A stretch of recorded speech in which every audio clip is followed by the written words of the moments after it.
오늘은 하나님의 이름을 부를 때 구원을 받습니다. 하나님의 이름을 부를 때 구원을 받습니다. 라는 제목으로 말씀의 은혜를 함께 나누겠습니다.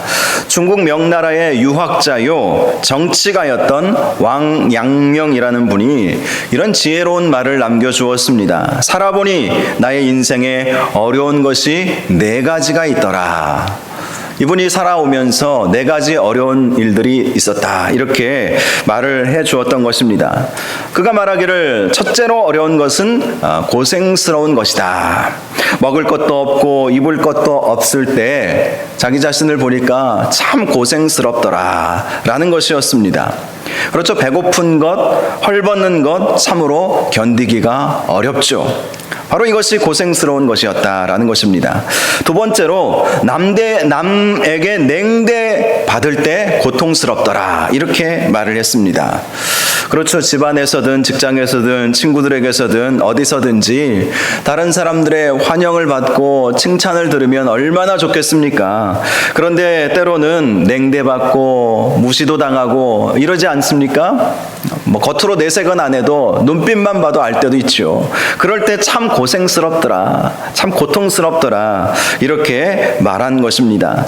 세 번째는 고민스러울 때가 참 고통스럽더라 이렇게 말을 했습니다. 고민이 있을 때, 인간의 힘으로 풀어낼 수 없는 문제들이 있을 때 참 고통스럽더라.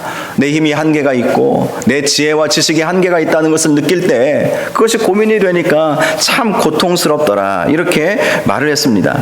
그런데 이 3가지의 어려움보다도 가장 괴로웠던 것은 한가로운 것이었다고 말했습니다. 한가로운 것이 참 고통스럽더라. 한가로운 것이.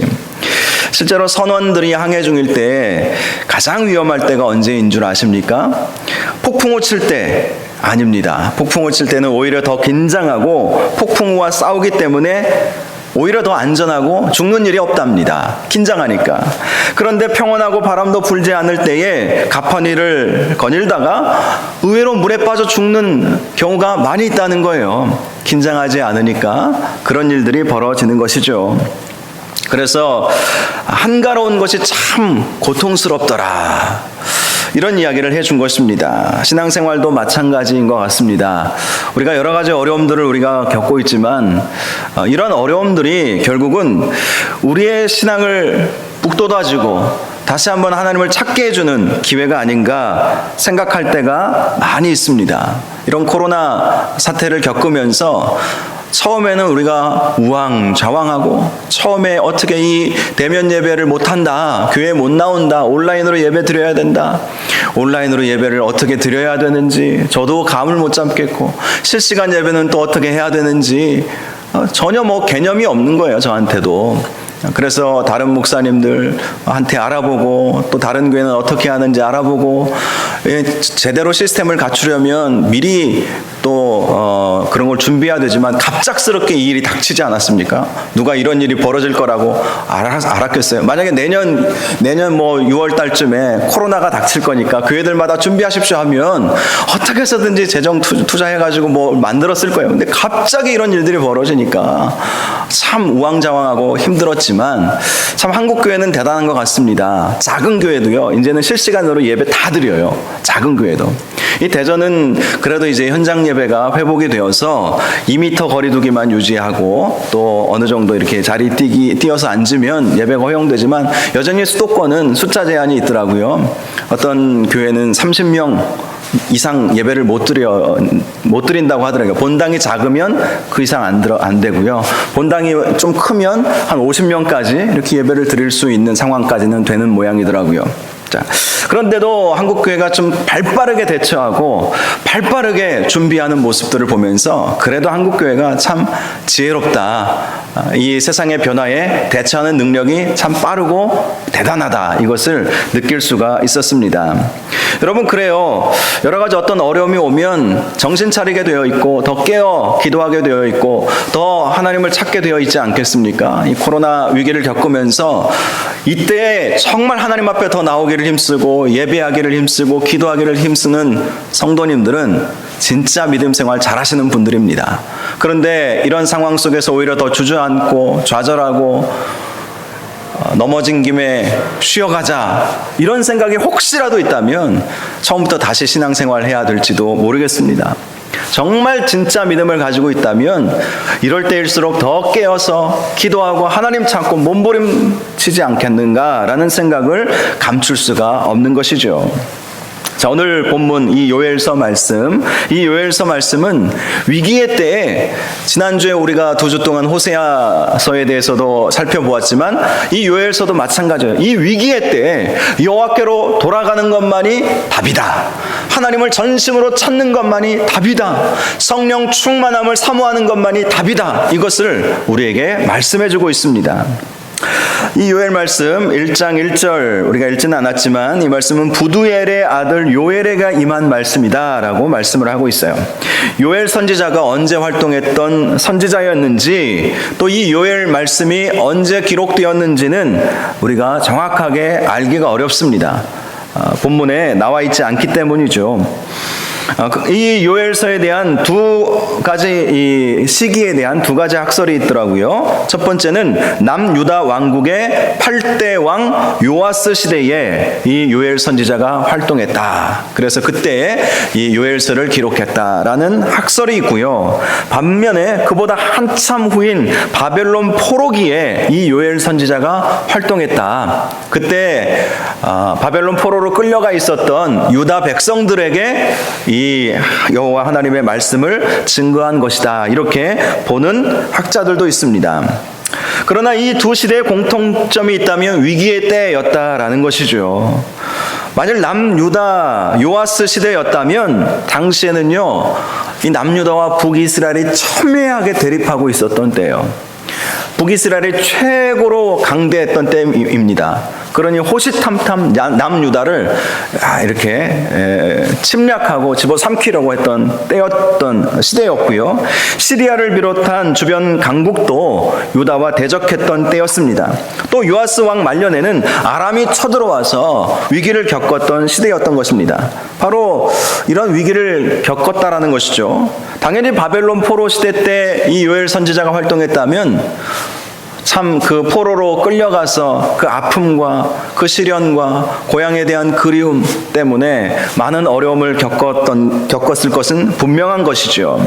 이렇던 요엘 선지자는 나라의 위기 가운데 활동을 하면서 하나님께 우리가 부르짖고 다시 한번 모여서 기도하고 하나님께 나아가자 이 말씀을 전했던 것입니다. 요엘이란 말의 뜻은 여호와가 하나님이시다. 이 이름의 뜻을 가지고 있어요. 신앙으로 살았던 요엘이라는 것을 알 수가 있지요. 그의 아버지에 대해서는 부두엘이라고 소개를 하고 있는데 이 부두엘의 뜻도 여호와는 하나님이시다. 같은 의미예요. 요엘, 부두엘, 여호와는 하나님이시다. 여호와는 하나님이시다. 이 사람들의 이름은 그들의 신앙의 모습을 그대로 보여주고 있는 것입니다. 여호와만이 하나님이시다. 여호와만이 참 신이시다. 우리를 돌보시고 우리와 함께 하시고 이 어려운 문제를 해결해 주실 분은 하나님이시다. 집안 대대로 믿음을 가지고 있었던 이 요엘의 가문이었던 것을 알 수가 있는 것입니다. 이 요엘서의 대표적인 몇 구절들이 있습니다.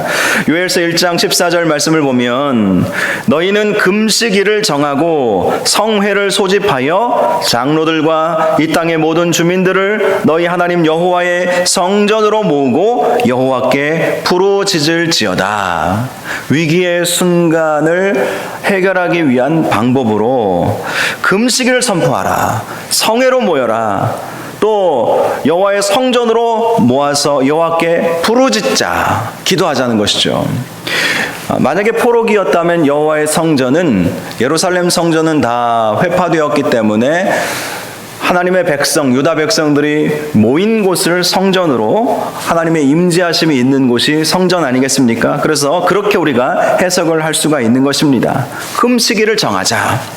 성회로 소집하자. 성회로 소집하자. 함께 모이자라는 것이죠. 그리고 장로들과 이 땅의 모든 주민들이 하나님 여호와의 성전으로 모아서 여호와께 부르짖자. 이것만이 우리가 이 어려운 위기를 해결할 수 있는 유일한 길이다. 요엘 선지자가 소리 높여 선포했던 것입니다. 요엘서 2장 12절에서 13절도 중요한 말씀인데요. 여호와의 말씀에 너희는 이제라도 금식하고 울며 애통하고 마음을 다하여 내게로 돌아오라 하셨나니 너희는 옷을 찢지 말고 마음을 찢고 너희 하나님 여호와께로 돌아올지어다. 그는 은혜로우시며 자비로우시며 노하기를 더디하시며 인애가 크시사 뜻을 돌이켜 재앙을 내리지 아니하시나니. 이제라도 이 말씀이 참 중요합니다. 과거 실패와 좌절했던 그 모든 경험들 다 내려놓고, 그래서 이 말씀을 보면 또 이 포로기가 생각나지 않습니까? 이제라도 금식하고 울며 애통하고 마음을 찢으라는 것이죠. 보통 이스라엘 백성들이 회개할 때 옷을 찢었다고 하지 않습니까? 그런데 옷을 찢지 말고 마음을 찢으라는 거예요. 마음을. 정말 자복하고 회개하는 마음으로 하나님께로 나아가라. 그럴 때 우리 하나님이 어떤 하나님이십니까? 은혜로우시고 자비로우시고 노하기를 더디하시며 인애가 크신 하나님, 뜻을 돌이켜 재앙을 내리지 아니하시는 하나님의 은혜가 임하게 될 것이다. 이렇게 말씀을 하고 있는 것입니다. 이렇게 요엘 선지자는 이스라엘 백성이 회복되기 위해서는 금식하고 회개하고 성회로 모이고 그리고 마음을 찢고 하나님께 부르짖어 기도할 때 우리의 회복이 오는 것이다. 이렇게 말씀을 하고 있습니다. 오늘 본문 말씀은 그렇게 우리가 여호와께로 돌아가서 하나님을 찾고 금식하고 기도하고 또 성회로 모일 때 어떤 은혜가 임하게 되는지 오늘 본문 말씀이 우리에게 말씀해주고 있습니다. 28절과 29절을 보면 그 후에 내가 내 영을 만민에게 부어주리니 너희 자녀들이 장래일을 말할 것이며 너희 늙은이는 꿈을 꾸며 너희 젊은이는 이상을 볼 것이며 그때 내가 또 내 영을 남종과 여종에게 부어줄 것이며. 아주 유명한 구절이죠. 이 말씀으로 찬양도 나와 있지 않습니까? 아주 유명한 찬양이 있죠. 그렇습니다. 하나님을 찾고 하나님께로 나아가고 금식하며 회개하고 성회로 모여서 부르짖고 말씀에 집중할 때 하나님께서 영을 부어주신다는 거예요. 내 영을 부어주신다. 성령을 부어주신다고 말씀하고 있습니다. 그래서 성령을 받게 되니까 자녀들은 장래일을 말하게 될 것이다. 늙은이들은 꿈을 꾸게 될 것이다. 젊은이들은 이상을 보게 될 것이고 남녀 종들도 모두 성령의 부어주심을 경험하게 될 것이다. 여러분, 성령을 어떻게 받습니까? 우리의 삶 속에 성령 충만함이 있어야 되지 않겠습니까? 그런데 성령 충만함이 어떻게 이루어지느냐? 어떻게 해야 성령 받느냐? 성령이 임해야 권능 받죠. 그래야 증인도 되는 것이고요. 성령이 임해야 예수 그리스도를 주라고 시인하고 고백할 수 있는 것이고, 성령이 임해야 예수님이 말씀하신 것처럼 제자들에게 너희들은 나보다 더 큰 일도 할 것이다. 성령이 임한 사람들에게 더 큰 일도 할 수 있을 것이라고 해주시는 말씀이었던 것입니다. 성령이 임하면 예수님이 이 세상에 오셔서 행하셨던 그 것들보다도 더 크고 더 놀라운 일들을 할 수 있을 것이다. 이런 말씀을 해주시는 거예요. 자녀들이 장래의 일을 말한다. 성령 받으면 우리 자녀들이 장래의 일을 말하는 거예요. 자녀들이 미래를 바라보고 자신의 삶을 설계해 나갈 수 있게 된다는 것입니다. 그것도 스스로 성령께서 도와주셔서. 부모가 도와줘도 한계가 있더라고요. 저도 아이들 키워보니까 또 주일학교 교사로부터 시작해서 교육전도사, 또 아이들 전임 사역하면서 교육부서 사역도 해보니까 아무리 목회자라 할지라도 또 부모라 할지라도 아이들을 교육하고 지도하는데 한계가 있어요. 사람은 한계가 있습니다. 그런데 성령께서 자녀들에게 임하셔서 그 자녀들이 장래의 일을 말하게 할 것이다. 장래에 어떤 일들이 일어나게 되는지, 이건 선지자의 은사죠. 선지자의 은사, 예언의 은사입니다. 장래에 어떻게 될 것인지 지혜가 임하는 거예요. 장래에 어떤 일들이 벌어질지, 그러니 장래에 어떤 일들이 이루어질지 알면 아이들이 삶을 허비하지 않게 되지 않겠습니까? 그래서 하나하나 정말 하나님의 은혜로 잘 그들의 인생을 준비해 나아갈 수 있게 될 것이다. 그래서 우리 자녀들을 위해서 여러분 기도하실 때 성령 충만하도록 기도하십시오. 그래야 장래일을 말하는, 미래를 바라보고 또 미래를 설계해 나가고 성령 하나님께서 힘주셔서 인생을 허비하지 아니하고 이리저리 돌다가 나이 들어가지고 정신 차리고 이런 자식들 참 많잖아요. 그런데 그렇지 않게 될 것이다 라는 거예요. 성령 임하면 성령께서 그 아이들의 삶을 인도하여 주셔서 정말 하나님을 위해서 살 뿐만 아니라 역사와 또 민족 앞에서 쓰임받는 그러한 탁월한 하나님의 일꾼으로 그렇게 쓰임을 받을 수 있을 것이다. 성령 임하면 그렇게 된다는 것입니다. 또 늙은이들은 꿈을 갖게 된다. 여러분, 보통 연세가 드시면 마지막 돌아가실 날, 하나님 만날 날 많이들 기다리시지 않습니까? 그런데 그렇게 마냥 죽을 날만 기다리는 삶이 아니라 새로운 꿈을 꾸고 주님 부르실 때까지 주님 영광 위하여 쓰임을 받게 된다는 거예요. 얼마나 놀라운 축복입니까? 우리 연세 드신 분들이 나는 나이가 들어서 더 이상 뭘 할 수도 없어요. 많이들 그렇게 말씀하시는데 성령이 임하면 나는 연약하지만 성령께서 능력 주셔서 정말 놀라운 일들을 하게 하신다는 거예요. 새로운 꿈을 꾸는 거예요. 연세가 드시면 더 이상 꿈꾸시지 않지 않습니까? 무슨 꿈을 꾼다고 그러십니까? 저에게 말씀하실 수도 있어요. 그런데 아닙니다. 성령이 임하시면 연세가 드시면 드실수록 더 꿈이 확실해지는 거예요. 더 확실한 꿈을 꾸고 확실한 비전의 사람이 되는 거예요.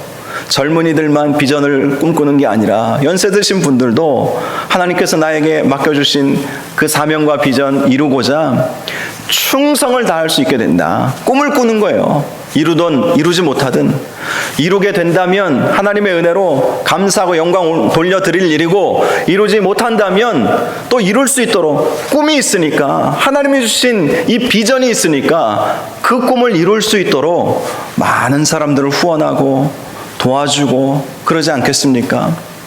제가 섬기는 선교단체에 이 후원 이사장님이 계시거든요. 후원 이사장님, 전에도 한번 제가 말씀드렸는데 사업을 하시는 분이신데, 이분이 이제 올해 50년생이시니까 한국 나이로 71시겠네요. 71 되셨죠.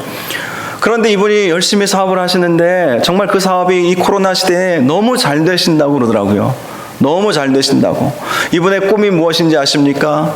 선교사님들 돕고, 본인이 이제 지금은 압구정동에 5층짜리인가 이 건물이 그렇게 크지는 않아요. 또 그 넓지도 않고. 그런데 10층짜리, 강남에 10층짜리 회사 건물을 지어가지고, 그래서 본인 사무실 이 사업을 위해서 3층 정도 쓰고 1, 2, 3, 4층까지는 뭐에 쓰시려는지는 모르겠어요. 아마 뭐 세를 내주시려고 하실 수도 있겠죠.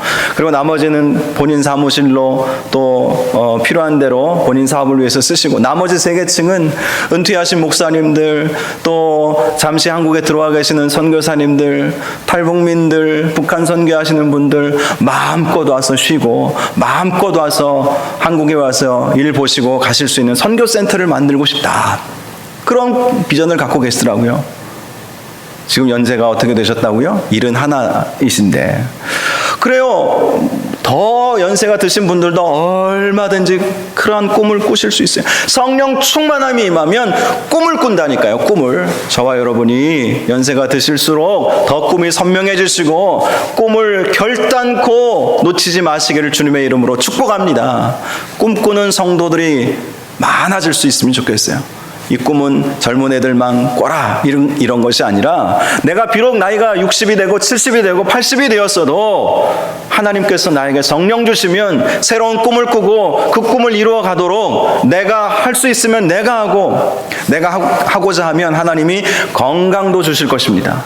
믿으시기 바랍니다. 건강도 주실 거예요. 아프다 하시는 분들 많이 계시지만 꿈꾸면 하나님께서 그 꿈 이루도록 건강의 축복도 반드시 주실 것입니다. 반드시 건강하게 더 왕성하게. 실제로 연세가 드셨어도 물론 90, 100세 넘으시면 아무래도 체력적으로 한계가 있으시겠지만 연세가 드시면 드실수록 더 건강해지시는 분들도 계시더라고요. 보면 하나님께서 그런 건강도 주실 거예요. 왜요? 꿈을 꾸고 있기 때문에. 하나님을 기쁘시게 해드리고자 하는 그 꿈을 꾸고 있기 때문에 건강의 축복도 하나님이 왜 안 주시겠습니까?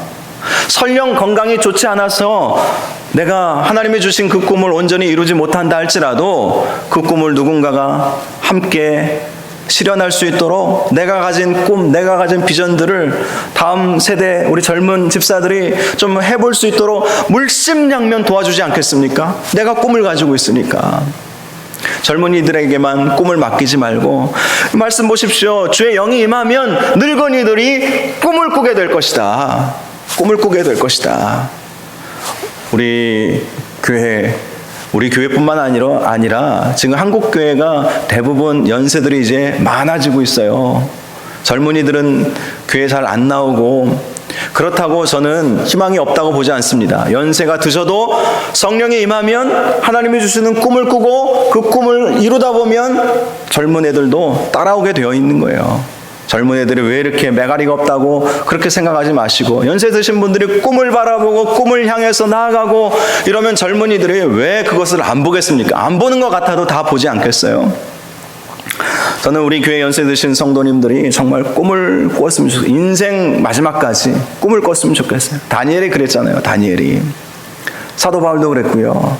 여러분 다니엘도요. 나이가 80, 90 넘어서 다니엘이 그 나이까지 바벨론 포로가 끝난 고레스 원년이 예루살렘 포로로 끌려간 지가 70년이잖아요. 70년 만에 포로에서 풀려났잖아요. 근데 다니엘이 이 바벨론으로 끌려간 게 10대 후반으로 보고 있거든요. 더하기 70만 해보세요. 87세까지 쓰임받았던 사람이에요. 그리고 그때까지도 책을 손에 놓지 않았어요. 성경책, 또 여러 고대 근동의 지식들 습득하고 정말 노력했던 삶을 살았던, 그러니 하나님께서 시대가 바뀌고 정권이 바뀌고 나라가 바뀌어도 다니엘을 쓴 것 아니겠습니까? 꿈꾸는 사람들은 하나님께서 주님 부르시는 그날까지 정말로 귀하게 쓰임받게 될 것입니다. 이러한 꿈을 꾸는 우리 연세 드신 분들, 성도님들 다 되었으면 좋겠다, 이런 마음을 갖고 이 밤에도 그렇게 함께 기도해 주시면 좋겠어요. 또 젊은이들은 이상을 볼 것이다. 이 이상은 인생 말년에나 소유할 수 있는, 이 인생을 살아오면서 얻을 수 있는 참 지혜가 아닐까, 말씀 묵상하면서 그런 생각이 들었어요. 그런데 젊은이들이 그런 이상을 본다는 거예요. 큰 꿈을 말하는 것이죠. 인생을 살아오면서 얻을 수 있는 큰 지혜들. 인생을 한 80년, 90년쯤 살다 보면 다 보이지 않습니까? 정말 열심히 사셨던 분들이라면 다 보이지 않겠습니까? 바로 그렇게 젊은 이들임에도 불구하고 오히려 정말 인생을 많이 살아봐서 산전수전 다 겪고 그리고 많은 경험과 지식을 가지고 있는 것처럼 그렇게 그런 은혜가 임하게 된다는 것입니다. 저는 우리 교회의 젊은 부부들, 젊은 세대뿐만 아니라 우리 청년들, 청소년들이 정말 정말 비전과 이상과 꿈, 정말 이런 것들을 가질 수 있기를 바라고, 우리 연세 드신 분들도 뒤처지지 마시고 주님께서 주시는 꿈을 꾸고 그 꿈을 이루어 나가는 복된 삶을 살아갈 수 있기를 주님의 이름으로 축원합니다. 또 30절 말씀을 보면 이 성령이 임하게 되면 오는 축복에 대해서 이런 말씀이 있습니다. 내가 이적을 하늘과 땅에 베풀리니 곧 피와 불과 연기 기둥이라.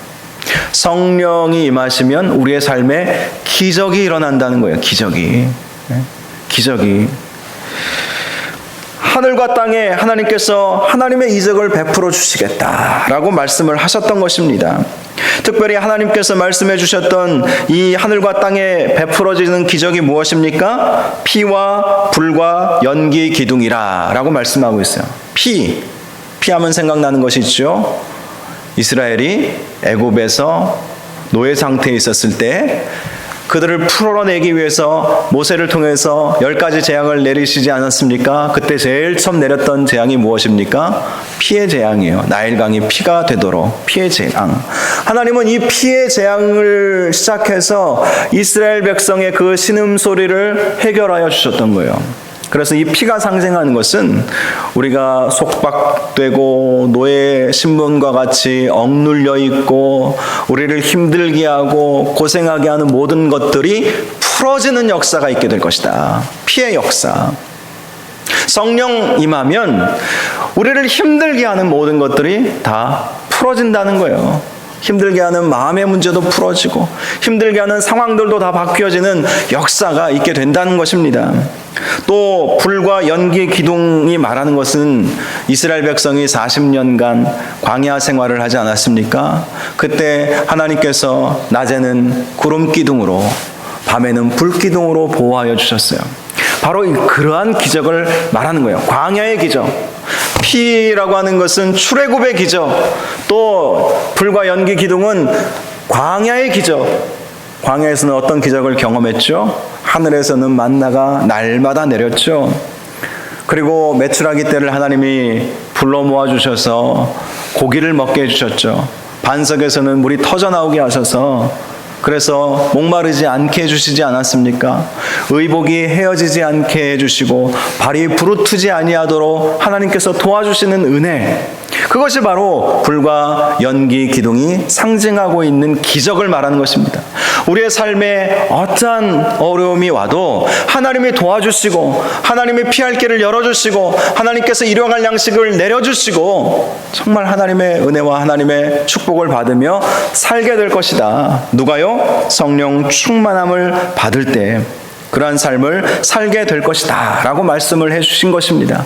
그러니 성령 받으면 얼마나 좋습니까? 또 결정적으로 성령 임할 때 오는 축복이 31절입니다. 여호와의 크고 두려운 날이 이르기 전에 해가 어두워지고 달이 핏빛같이 변하려니와, 이건 이제 심판이 이르게 된다는 말씀을 해주시는 것이죠. 그런데 32절에 보면 누구든지 여호와의 이름을 부르는 자는 구원을 얻으리니, 구원의 축복을 말하는 것입니다. 여러분, 그래요. 우리의 삶에 모든 어려운 문제들이 풀리고 또 하나님께서 날마다 일용할 양식을 내려주시고 하는 사업마다 잘 되게 하시고 직장에서도 인정받고 승진하게 하시고 자녀들 잘 되는 게 물론 좋은 것이지만 구원 못 받으면 아무 소용이 없지 않습니까? 아무 소용이 없는 거예요. 아무리 이 세상에서 잘 먹고 잘 살아도 구원 못 받으면 아무런 소용이 없는 것이죠. 그런데 31절, 32절은 말하는 것이죠. 여호와의 크고 두려운 날이 이르기 전에 해가 어두워지고 달이 핏빛같이 변할 때에 누구든지 여호와의 이름을 부르면 구원을 얻도록. 성령 충만해야 사실 여호와의 이름을 부를 수 있지 않겠습니까? 성령 충만하여서 정말 힘들고 어려운 순간에 여호와의 이름을 부르게 하신다는 거예요. 여호와의 이름을. 인생 마지막 때에 하나님의 이름을 부르지 않고 돌아가시는 분들이 가끔 있더라고요. 가끔. 전에도 말씀드리지 않았습니까? 어떤 장로님이 평생 교회를 잘 섬겼는데 암에 걸리셔서 이제 임종을 앞두고 치료가 안 돼서 임종을 앞두고 계셨을 때 목사님이 신방을 가서 응급실에 중환자실이겠죠. 가서 장로님 그동안 수고 많이 하셨습니다. 이제 좋은 천국 가서 우리 함께 뵙시다. 그랬더니 장로님이 하시는 말씀이 죽어봐야 알죠. 참 안타깝죠. 그렇게 확신 없이 돌아가시면 구원을 어떻게 보장받을 수 있겠습니까? 그래요. 이 마지막 때에 여호와의 이름을 부른다는 거, 이거 놀라운 축복이에요. 놀라운 축복이에요. 여호와의 이름을 부르는 것이 우리 힘으로 불러지는 것이 아니지 않습니까? 성령이 아니고서는 예수 그리스도를 주라고 시인할 자가 없다고 말씀하셨어요. 그러니 우리가 날마다 성령 충만해야 되지 않겠습니까? 성령 충만해야 돼요. 인생의 마지막 때가 되면 우리의 이 체력도 떨어지고 감성도 많이 이렇게 지쳐가지고 힘들고 그럴 때 영성도 이게 영향을 받는다고 하지 않습니까?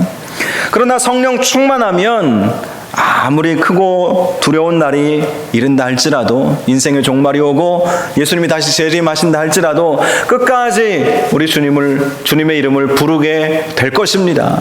성령 충만함을 항상 우리가 유지해야 되는 거예요. 신약시대에는 성령님은 항상 우리와 함께 하십니다. 구약시대에는 이렇게 성회로 모이고 간절히 부르짖고 또 회개하고 마음을 찢고 정말 이럴 때, 특별할 때 성령께서 임하여 주셨는데, 신약시대의 오순절 성령 강림 사건이 있은 이후부터는 예수 그리스도를 믿는 순간 또 성령께서 임하심과 동시에 예수 그리스도를 고백하게 되는 놀라운 은혜와 축복을 받았어요. 그런데 성령이 내 주에 계신다고 해서 자동적으로 성령 충만한 것은 아닙니다. 그러니까 사도 바울이 이런 말씀을 했죠. 성령을 소멸치 말라.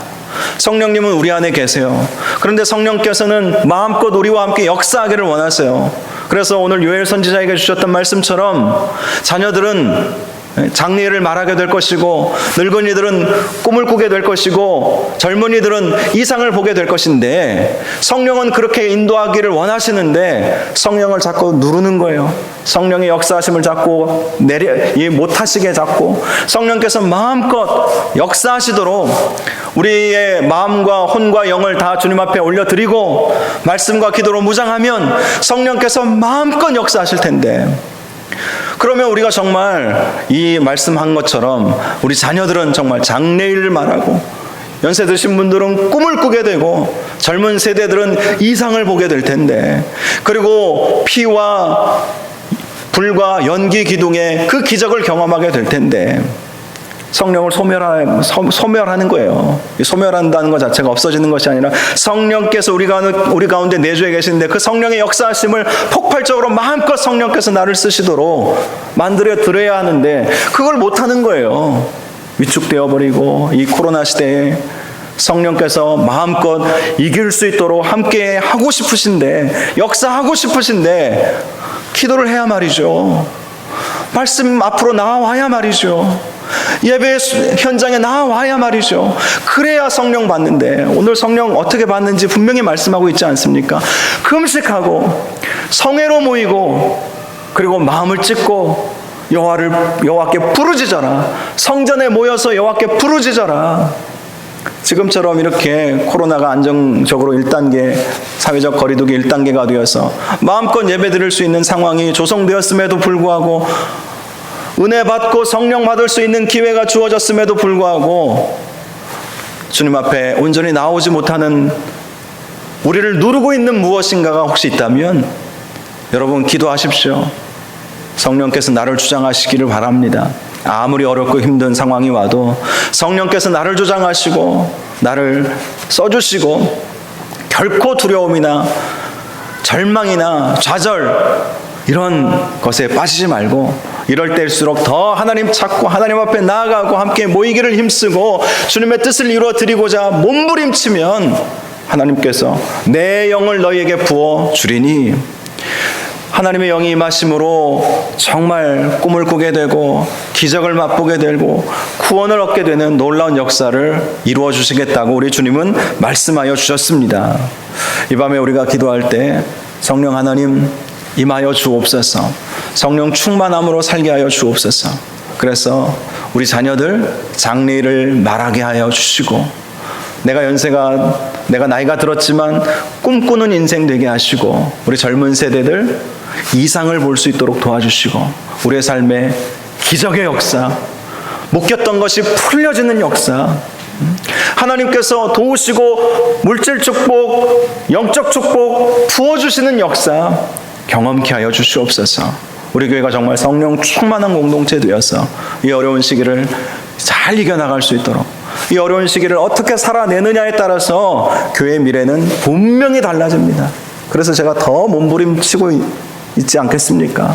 함께 이 시간 기도할 때 하나님 우리 교회가 성령 충만한 공동체가 되게 하시고 우리의 삶에 정말 성령의 놀라운 역사가 이루어질 수 있도록 인도하여 주시옵소서. 성령님은 마음껏 나를 쓰고 싶으신데 내가 성령을 소멸치 아니하도록 하나님 정말 근심 걱정 다 주님께 맡기고 주님 앞에 나아갈 수 있도록, 그래서 성령 받을 수 있도록 인도하여 달라고 이 시간 함께 말씀 생각하면서 기도할 수 있기를 바랍니다.